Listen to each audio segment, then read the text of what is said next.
খানসামায় সরকারি প্রাথমিক বিদ্যালয়ে সহকারী শিক্ষকের বিরুদ্ধে অসাধারণের অভিযোগ। খানসামা দিনাজপুর প্রতিনিধির তথ্যচিত্রে দেখুন বিস্তারিত।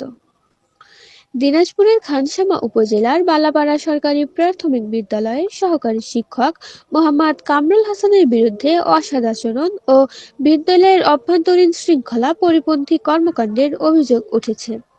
এ ঘটনায় বিদ্যালয়ের শিক্ষার স্বাভাবিক পরিবেশ মারাত্মকভাবে ব্যাহত হচ্ছে বলে উপজেলা নির্বাহী কর্মকর্তা ইউএনও বরাবর লিখিত অভিযোগ করেছেন সচেতন অভিভাবক ও স্থানীয়রা।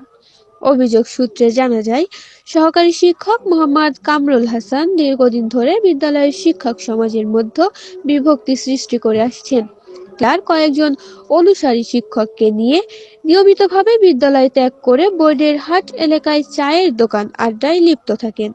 এছাড়াও সহকারী শিক্ষকদের আন্দোলনের অজুহাতে তার নেতৃত্বে একাধিকবার শ্রেণী পাঠদান বন্ধ রেখে কর্মবিরতি পালন করা হয়, যার ফলে বার্ষিক পরীক্ষার আগ মুহূর্তে শিক্ষার্থীদের পড়াশোনায় ব্যাপক ক্ষতি হয়।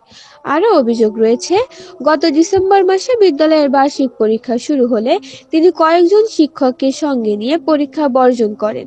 এতে বিভ্রাট করে।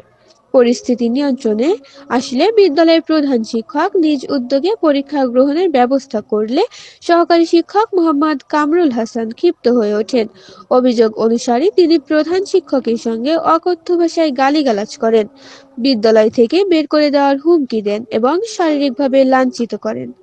এ বিষয়ে উপজেলা শিক্ষা অফিসার হুমায়ুন কবির তালুকদার জানান, আমি এখনো বিষয়টির সঙ্গে অবগত নই।